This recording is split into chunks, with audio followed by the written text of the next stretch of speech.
요한계시록 11장 우리가 지난주까지 1절에서부터 6절까지 보셨는데요. 이제 7절서부터 13절까지 이 7장이 굉장히 중요하기 때문에 조금 곱씹어서 하도록 하겠습니다. 예. 요한계시록 11장 7절에서 13절 우리 주신 말씀 받들어서 교독하겠습니다. 그들이 그 증언을 마칠 때 무저갱으로부터 올라오는 짐승이 그들과 더불어 전쟁을 일으켜 그들을 이기고 그들을 죽일 터인즉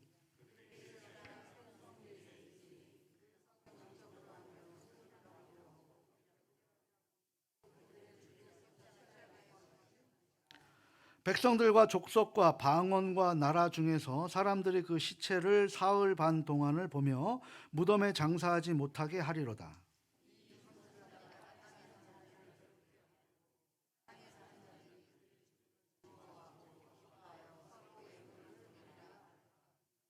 삼일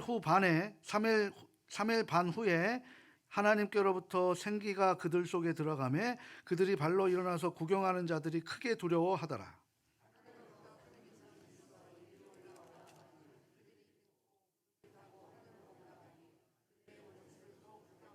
우리 함께 합니다. 그때 큰 지진이 나서 성 10분의 1이 무너지고 지진에 죽은 사람이 7천이라.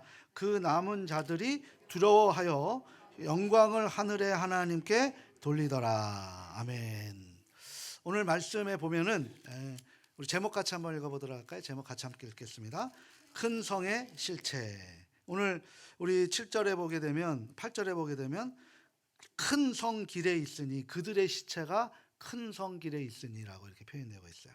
우리 지난 시간에 우리가 또 바로 했으면 좋은데 이제 좀 이게 지난주는 또 우리가 쉬었잖아요. 그래서 한 2주 전에죠. 2주 전에와 연관되어 있기 때문에 간단히 조금 정리해 가면서 그 기억을 한번 좀 회귀하면서 이 말씀을 같이 함께 연결해 보려고 하는데요. 우리 지난 시간에 두 증인이 나왔죠. 두 증인. 그죠? 두 증인이 누구라 그랬죠? 모르셔도 되죠. 제가 말씀드릴 거니까. 두 증인이 교회와 성도라 그랬어요. 교회와 성도. 근데 그 두 증인이 굵은 베옷을 입고 있어요. 베옷이 뭐냐면 우리로 얘기하면 장례복이에요. 장례복. 슬픔이 처했을 때 입는 옷. 그러니까 두 증인이 지금 슬퍼하고 있는 상황이라는 거죠. 그 슬퍼하고 있는 상황이 언제까지냐면 1260일 동안. 그리고 또 표현이 있죠. 달로는 42달. 그죠? 그리고 연으로는 3년 반때. 이것이 이제 에스겔에서는 한때, 두때, 반때.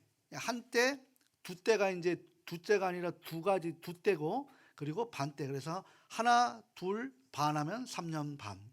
이게 다 똑같은 의미예요. 근데 이 의미가 뭐냐? 왜 일관되게 그런 마음? 왜냐하면 신약 구약에서 들었던 것을 신약에서 이걸 써먹어야 되잖아요. 그죠? 생소한 그게 나오면 안 되니까. 새안을 그 율법의 완성이라는 거지 율법에서 새롭게 태어난 건 하나도 없어요. 하나님이 이미 주신 것을 완성해가는 게 주님이고 그것을 우리가 제자로서 우리가 알아가는 거예요. 그러니까 1260일 그리고 우리가 얘기하는 42달 그리고 3년 반때 이거 다 뭐냐면은 우리가 얘기하는 거 뭐죠? 한시적인 시간을 얘기하는 한시적인 시간. 열흘 동안 우리가 또 그 7교회에서 열흘 동안 시험하리니 그런 표현도 있잖아요. 그러니까 그 모든 게 뭐야? 한시적인 고난이 있다. 두 증인에게. 두 증인이 뭐라 그랬죠? 이 마지막 때를 살아가는 교회와 성도들. 그러니까 교회는 어떤 사람? 교회가 사람이에요? 건물이에요? 사람이죠. 그죠? 성도들은 뭐예요? 거룩한 무리들이죠. 그러니까 똑같은 의미예요. 그리스도인, 하나님의 자녀, 하나님의 백성. 막 그 뭐 이런 표현 저런 표현하지만 결론은 뭐예요? 하나님께서 이 땅에 없는 복을 주시고 그 복을 받은 사람들. 복 있는 사람들. 바로 그 이야기를 하는 거죠. 그죠?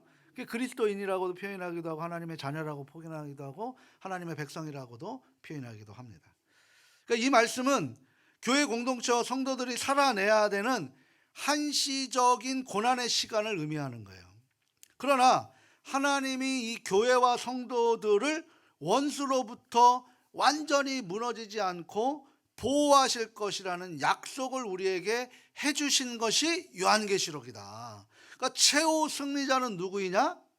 그리스도인들, 하나님의 자녀들, 복음을 붙들고 살아가는 사람들. 마태복음 11장 6절에 뭐라고 얘기해요? 나로 말미암아 누구든지 나로 말미암아 실족하지 아니하는 자는 복이 있으리라. 그 복이 어떤 복이에요? 하나님의 자녀가 되는 복, 최후 승리자, 그걸 얘기하는 거죠. 그 복을 붙들고 있으니 우리가 애통하게 되는 거예요. 근데 그 애통이 이 땅의 애통이 아니고 어떤 애통이라고 그랬어요? 내가 하나님 닮아가고 하나님 붙들고 살아가는데 자꾸 사단 유혹이 있고 내 감정이 앞서가고 내 생각이 앞서가는 거예요. 그래서 오늘도 넘어져요. 이 애통함이라는 거예요. 이 애통함. 그건 뭐예요? 내가 하나님을 향하게 가고 싶은 마음이 있는데 마음처럼 안 되기 때문에 막 힘들고 어렵다는 거죠. 이것을 하나님이 우리 곁으로 오셔서 우리를 부르셔서 우리에게 위로해 주신다. 이게 예배입니다. 이게 예배예요. 이게 예배. 그리고 그 말씀의 양식이 바로 성경이에요. 그 성경을 그렇게 볼 때 성경이 역사하는 거죠. 세상 복을 누리려면 여기 있을 필요가 없죠. 세상 학교 가셔야지. 그러면 그렇게 하나님의 복에 임해서 그 복을 갖고 몸부림치면 우리에게 하나님의 뜻이 실현되잖아요. 그죠? 그럼 뜻이 실현되는 그 과정 속에서 너에게는 이게 필요하구나. 거기에 물질을 주시는 거예요. 너에게는 이게 필요한, 여기에 사람 붙여주시는 거거든요. 여기에, 그래서 기업이 성공하게 되는 거예요. 그래서 예수 믿으면 성공한다고 얘기했는데 그 성공이 그 성공을 얘기하는 게 아니에요. 중심을 보신다는 거지. 평생 병을 안고 있던 사도 바울이 성공한 인생 아니겠어요? 가난했던 사브락 가부가 성공한 인생 아니겠어요? 바로 그런 얘기예요. 하늘의 부자가 바로 그런 의미를 지금 이야기하고 있는 거예요. 자꾸 우리가 세상과 비교하지 마세요. 세상과 비교하면 철망밖에 없죠. 다 나보다 잘난 사람들이고 다 나보다 나은 사람들이라고 생각하는데 그 좋을 게 뭐가 있습니까? 하나님을 바라보세요. 그러면 우리에게 하나님이 이끌어 가주신다라는 걸, 그걸 말씀하고 있는 거죠. 그래서 오늘 본문은 그 7절을 연장선에 있습니다. 오늘 내용을 잠깐 보니까 심상치가 않아요. 오늘은 조금 귀곡상장 같고 전설의 고향 같아요. 으스스합니다. 왜요? 7절에 보니까 그들이 그들이 그 증언을 마칠 때라는 거예요. 그 증언을 마칠 때. 그들이 누구예요? 두 증인을 얘기하는 거죠. 두 증인. 우리를 얘기하는 거예요. 증언, 뭘 증언하는 거예요? 내가 하나님의 그 나라를 증언하는 거죠. 그걸 마칠 때 그 교회와 성도들의 한시적인 고난을 지금 표현한다고 했습니다. 이 표현을 헬라어 원어로 보면 더 확실하죠. 두 증인을 묘사된 하나님 교회와 성도들의 고난 속에서 재구실을 하고 있을 때라는 뜻입니다. 그러니까 그들이 그 증언을 마칠 때라는 이 표현을 원어로 보게 되면 교회와 성도들이 그 고난 속에서 재구실을 하고 있을 때라는 거예요. 재구실을 하고 있을 때. 고난이 끝날 때가 아니라 우리가 지금 이 상황 속에서도 그 증인으로서 재구실을 하고 있을 때라는 거예요. 이게 지금 그들이 증언을 마칠 때라는 거예요. 무슨 말씀인지 아시겠죠? 그렇게 해석하면 오늘 본문이 이제 또 풀려지게 됩니다. 오늘 7절 말씀을 또 한번 다 함께 읽어봅니다. 그들이 그 증언을 마칠 때에 무적행으로부터 올라오는 짐승이 그들과 더불어 전쟁을 일으켜 그들이 이기고 그들을 죽일 터인즉.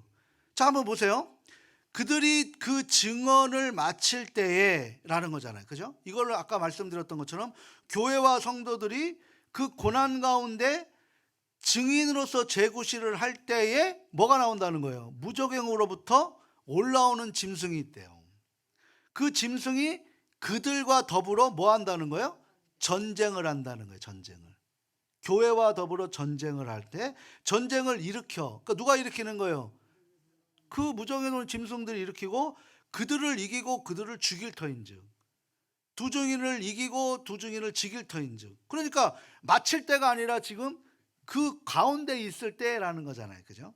그러니까 우리가 증인의 삶을 산다는 것은 꼭 입을 열어서 예수 믿으세요. 예수님은 하나님의 아들입니다. 그들은 하나님의 여러분들을 사랑하십니다. 그러니 예수님을 믿으세요라고 하는 축호전도, 노방전도 우리가 하잖아요. 그죠? 그것만을 이야기하는 게 아니에요.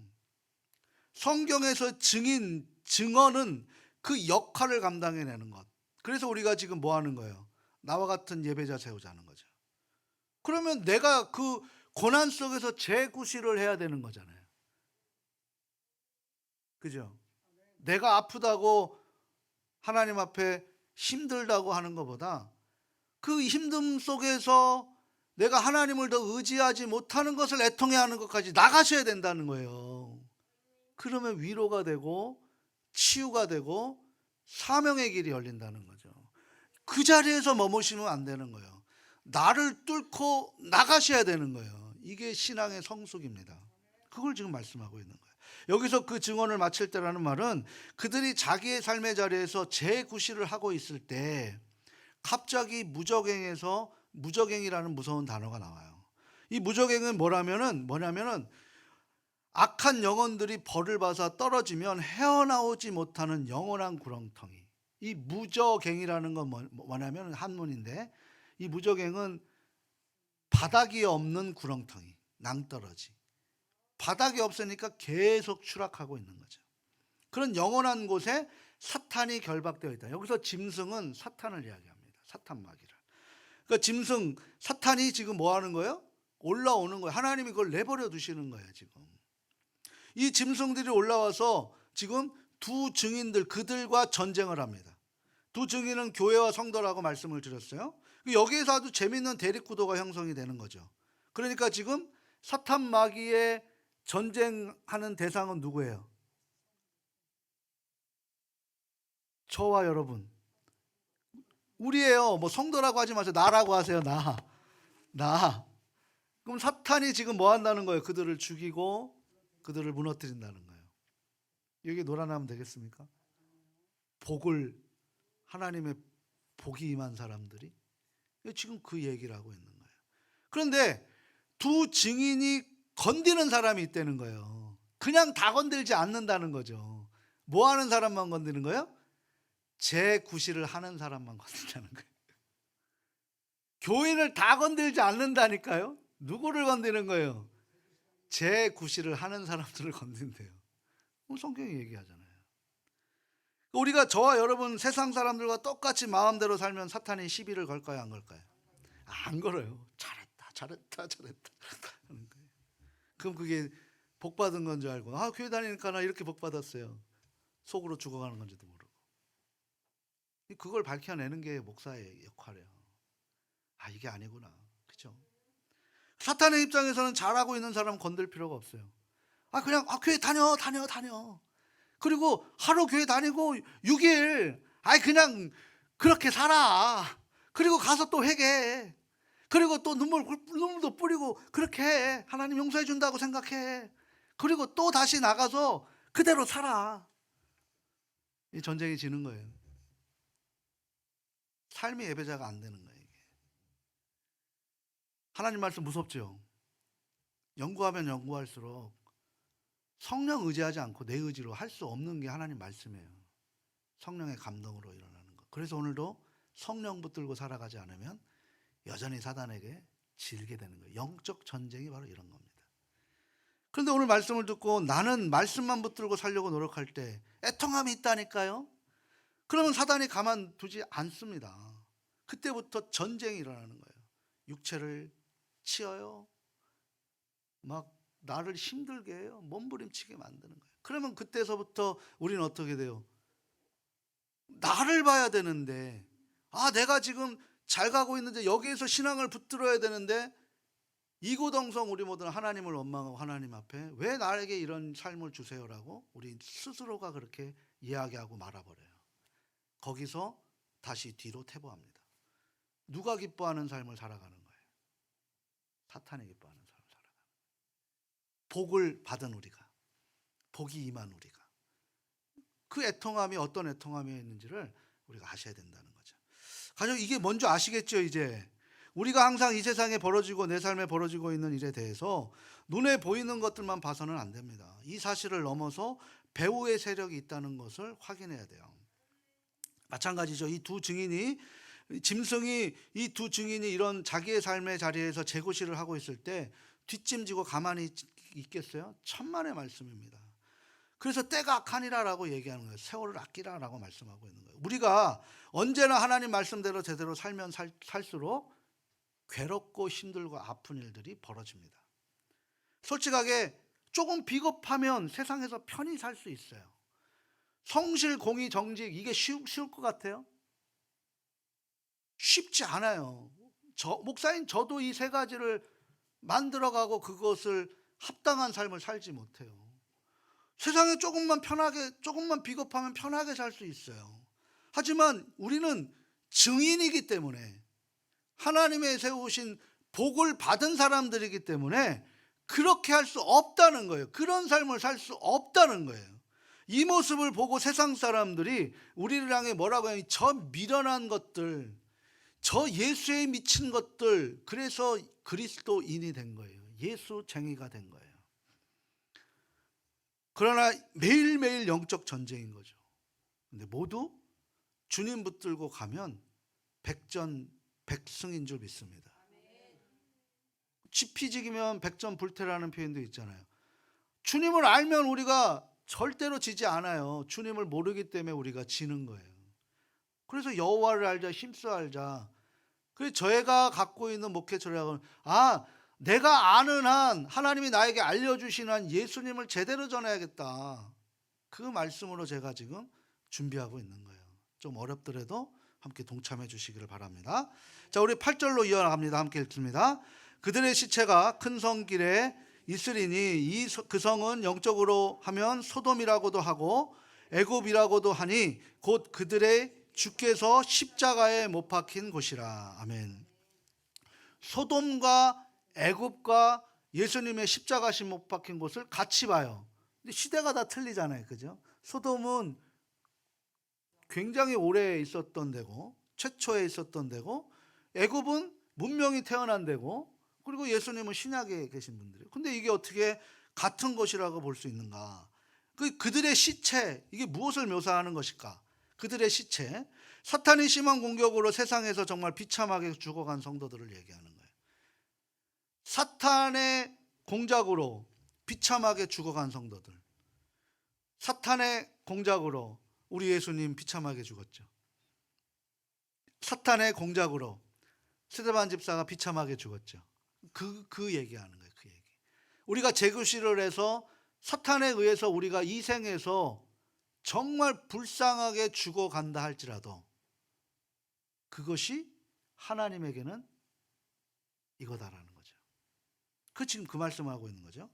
역사적으로 시대가 얼마나 많았어요. 당시 로마뿐만 아니라 이전 시대에도 많았고 이후 시대에도 하나님의 말씀의 원칙대로 살다가 그렇게 세상의 물거품처럼 아무것도 알아주지 않는 것처럼 사라지는 듯 그렇게 교회 역사가 세계사 속에 묻혀 있습니다.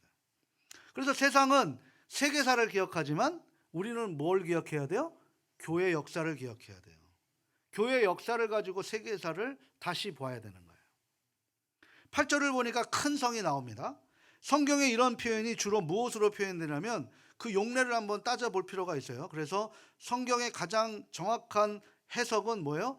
문맥을 놓치지 마셔야 돼요. 그 문맥을 놓치지 마셔야 되는 거거든요. 우리 오늘 본문 14절 8절의 말씀도 한번 또 연이어 읽어보도록 합니다.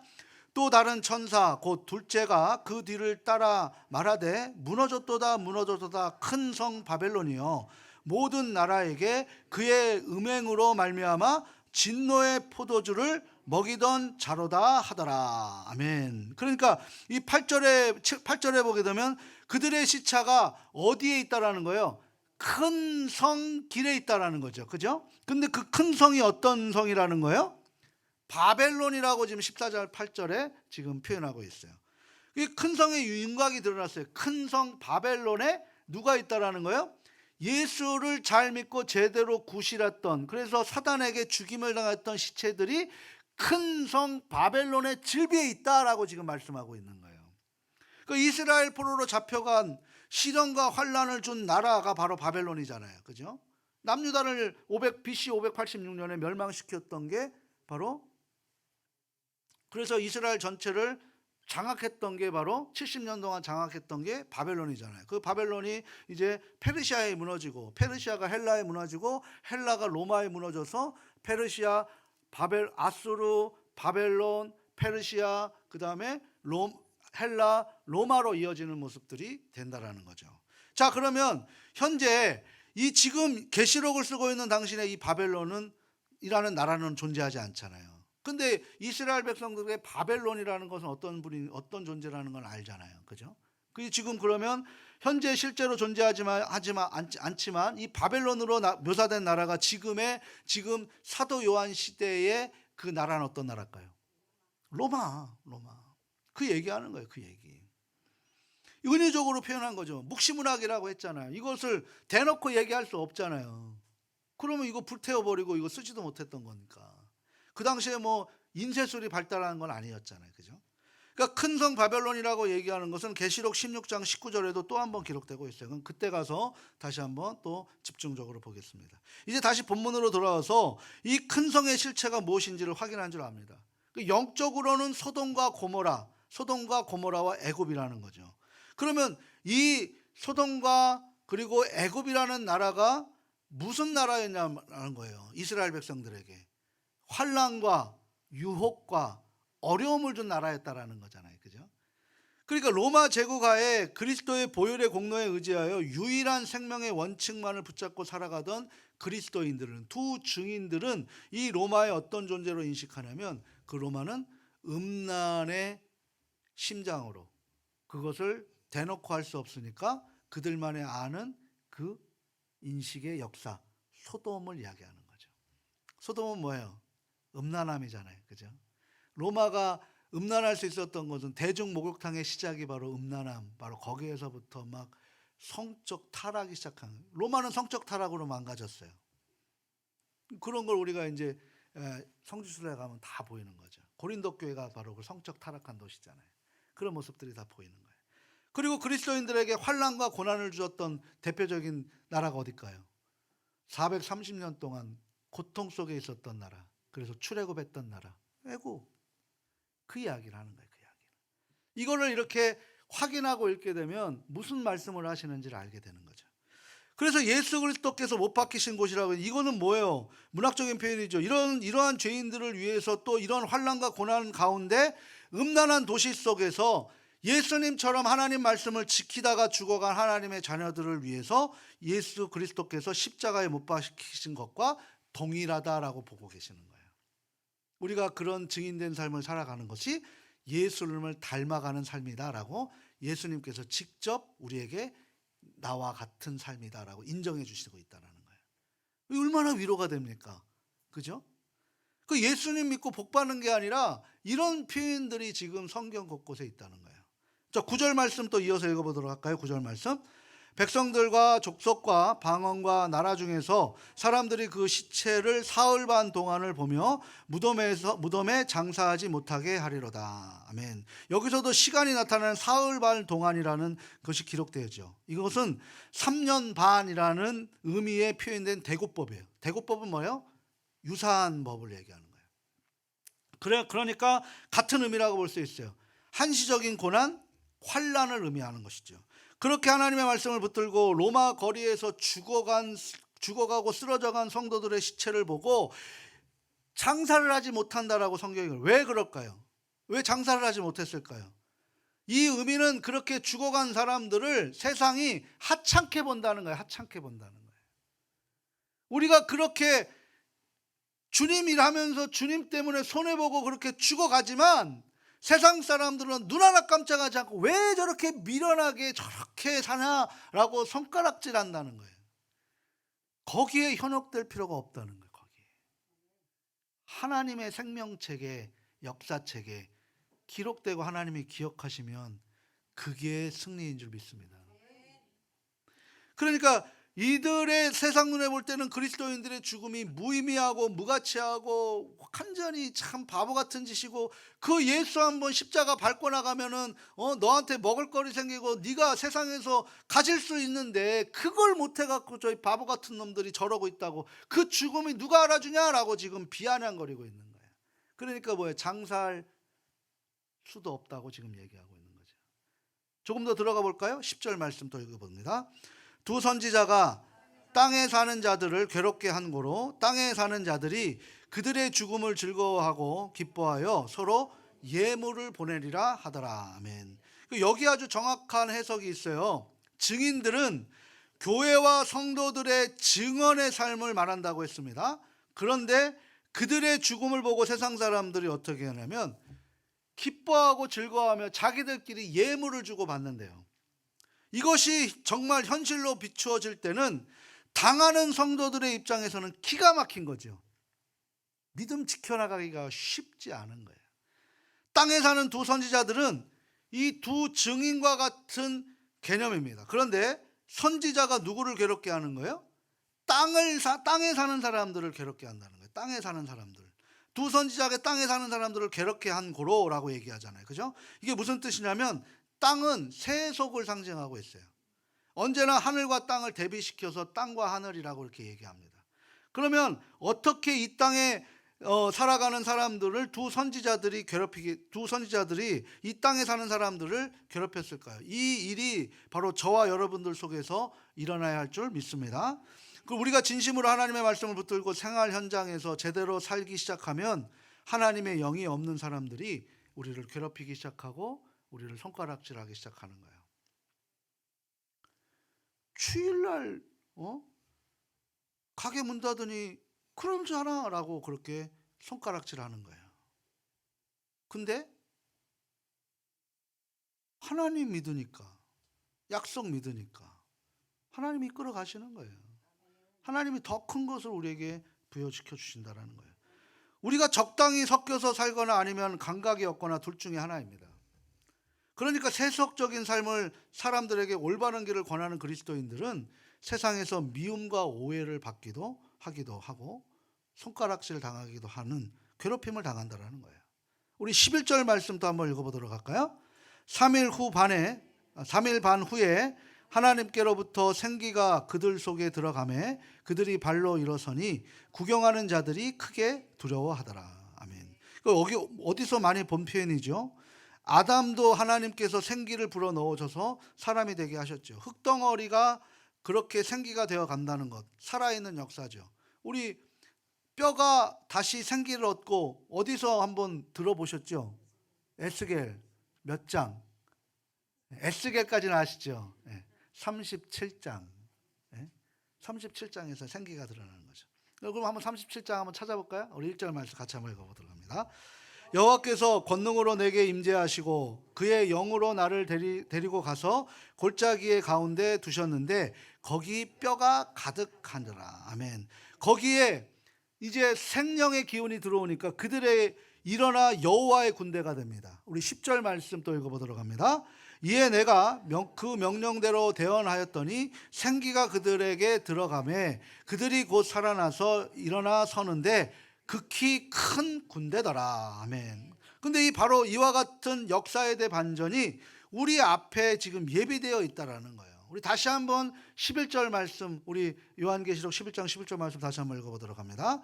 3일 반 후에 하나님께로부터 생기가 그들 속에 들어가매 그들이 발로 일어서니 구경하는 자들이 크게 두려워하더라. 아멘. 그러니까 바로 우리의 존재가 당장은 시체처럼 무가치한 것처럼 역사 속에 아무 무의미한 것처럼 사라져 보이는지 모르지만 하나님께서는 역사 속에서 이와 같이 위대한 반전의 무대를 예비하고 계시는 줄 믿습니다. 우리가 기도하면 다음 세대에게 그 영향이 있어요. 이제 우리 교회가 우리 이경순 전사님 이제 중심으로 우리 어제도 이제 저하고 잠깐 말씀을 나눴는데 기도하는 시간을 우리가 가지려고 해요. 다음 세대를 위해서, 교회를 위해서, 성도를 위해서, 치유를 위해서 기도하는 시간을 가지려고 해요. 이 기도가 쌓여있기 때문에 오늘 우리가 이만큼 성장한 줄 믿습니다. 근데 교회가 이제 기도하는 때가 안 돼요. 기도를 하지 않아요. 다음 세대가 무너지는 건 당연한 거죠. 누구 탓을 하는 거죠? 하나님은 우리에게 은혜를 주시는 건데 우리가 기도하지 않으면 안 되는 거예요. 그걸 말씀하고 있는 거죠. 무엇으로 알 수 있습니까? 지금 이 시간에 확인할 수 있었던 것처럼, 우리가 지난 시간에 확인할 수 있었던 것처럼 측량하라는 거예요. 측량하라. 모든 일을 하나님이 하고 계신다는 거예요. 과정에서 지금 열거되는 어려움들이 있을 수 있어요. 그러나 하지만 결국에는 역사의 대반전이 있다는 거예요. 이 사실을 믿으십니까?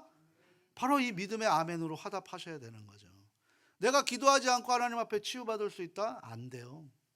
그 기도는 나를 위한 기도가 아니라 하나님을 향한 기도, 하나님이 원하시는 중보기도 하라는 거예요.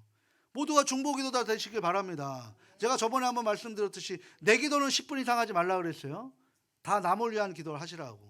근데 이게 거꾸로 되면 내 속에 내가 빠져버려 갖고 아무것도 안 돼요. 아무리 건강해도 내가 아프다 아프다 아프다 하면 죽는 거예요. 배고파 죽겠다 죽겠다 하면 몸은 죽어가는 거예요.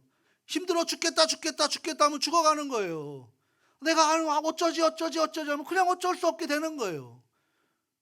200원세요 200원세. 그럼 이 입을 다른 데다 써야죠. 언제 어디에다가? 하나님이 원하시는 곳에 써야죠. 그게 우리의 기도가 되고 그게 중보기도가 될 수 있기를 바랍니다. 저는 이제 이 2024년을 기점으로 해서 우리가 막 기도가 불타고 성령 치유 집회를 통해서 막 은사가 넘치고 말씀으로 무장하고 막 그렇게 돼서 세상의 소금과 빛의 역할을, 야 봐라 복이 바로 이거다라고 우리가 우리의 삶에서 보여주는 그런 모습이 될 줄 믿습니다. 기대합니다. 하나님이 역사하시니까. 12절 말씀, 저만 역사하는 거 아니죠? 같이 함께 봅니다. 12절 또 봅니다. 하늘로부터 큰 음성이 있어 이리로 올라오라 함을 그들이 듣고 구름을 타고 하늘로 올라가니 그들의 원수들도 구경하더라. 아멘. 할렐루야. 이게 언제 일어나는 일이에요? 마지막 때 마지막 날 완성되는 날이에요. 지금은 종말이라니까요. 마지막 때가 언제예요? 주님 오시는 그날이 마지막 날이에요. 우리 앞에 도래할 실제 장면을 지금 미리 보여주고 있는 거예요. 성경에서. 그 당시뿐만 아니라 오늘 우리들에게도 미리 보여주고 있는 거예요.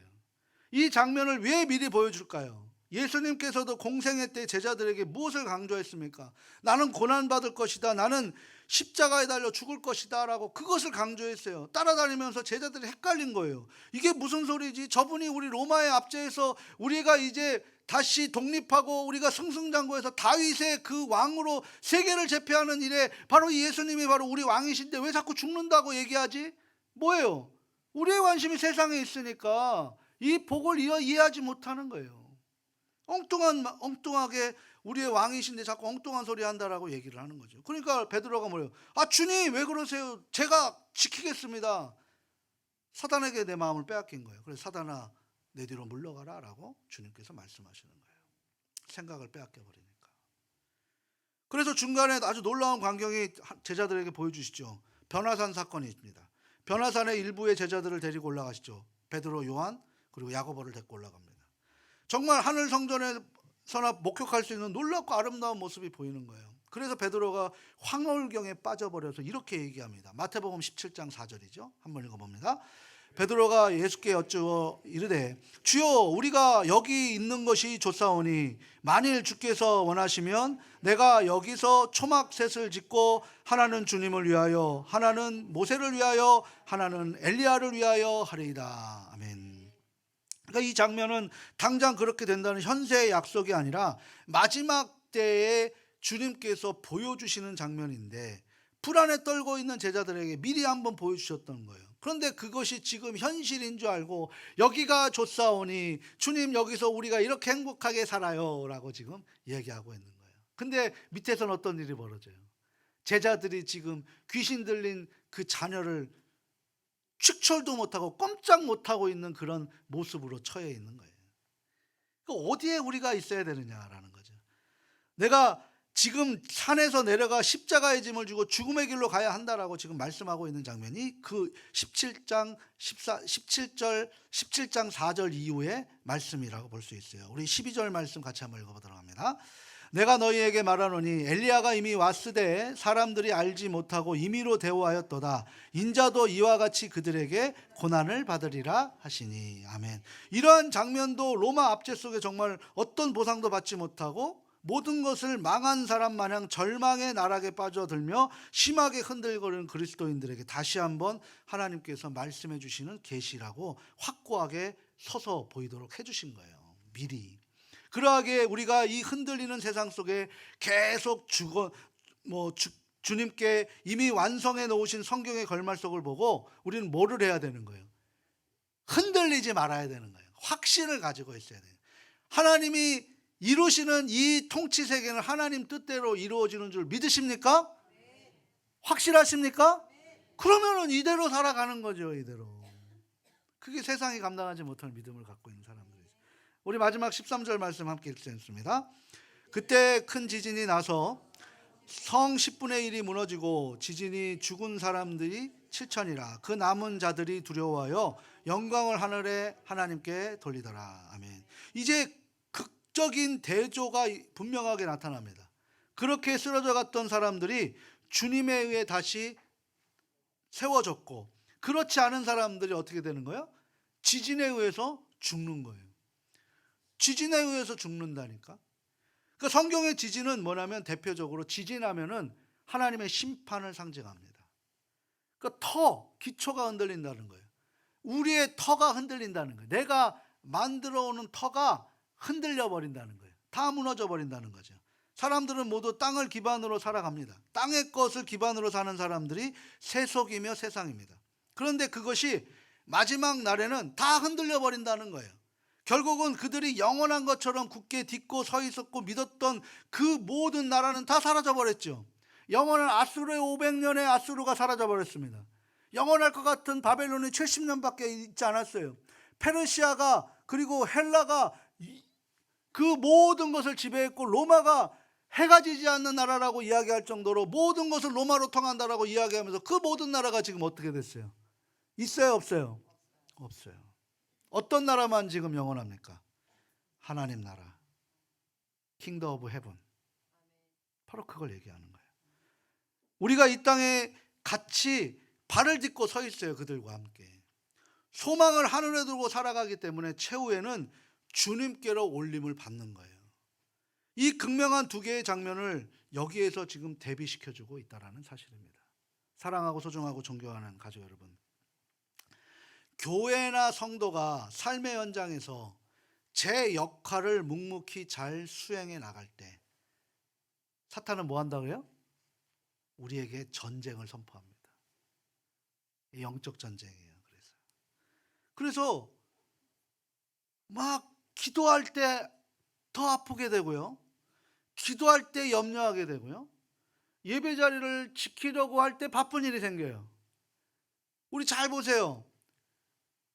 수요일 날 오후에, 금요일 날, 주일 날 국제적인 그런 무슨 대표하는 그런 국가대표 그런 게임들은 그때 많이 일어나요.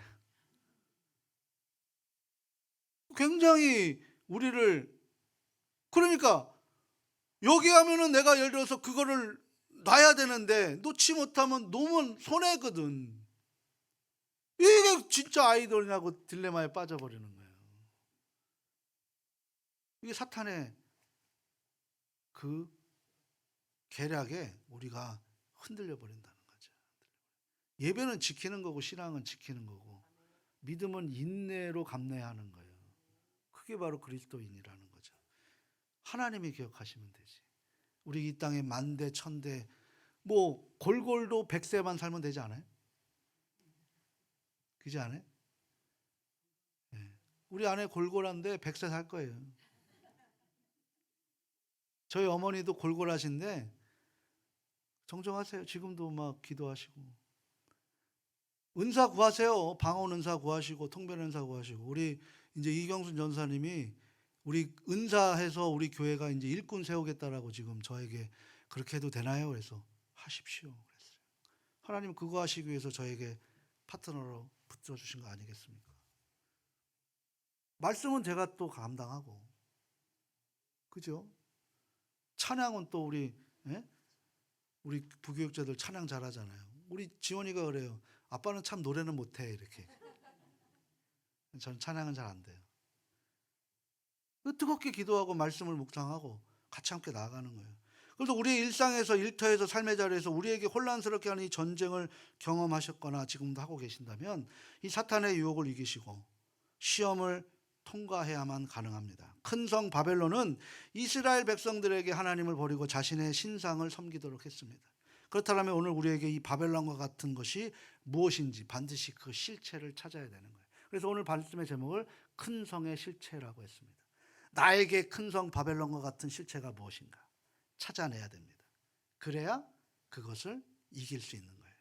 당장 망할 것 같고 다 끝날 것 같은 삶의 현장에서 하나님의 반전은 지금 준비하고 계시는 거예요. 저는 그것을 여실히 느꼈어요. 제가 주님께 부름받았을 때 우리 어머니가 기도했던 기도가 있었어요. 우리 아내가 기도했던 기도가 있었어요. 하나님, 나 이제 할 수 없어요. 맡깁니다. 나는 도저히 이제는 저놈을 내가 어떻게 할 수 없어요.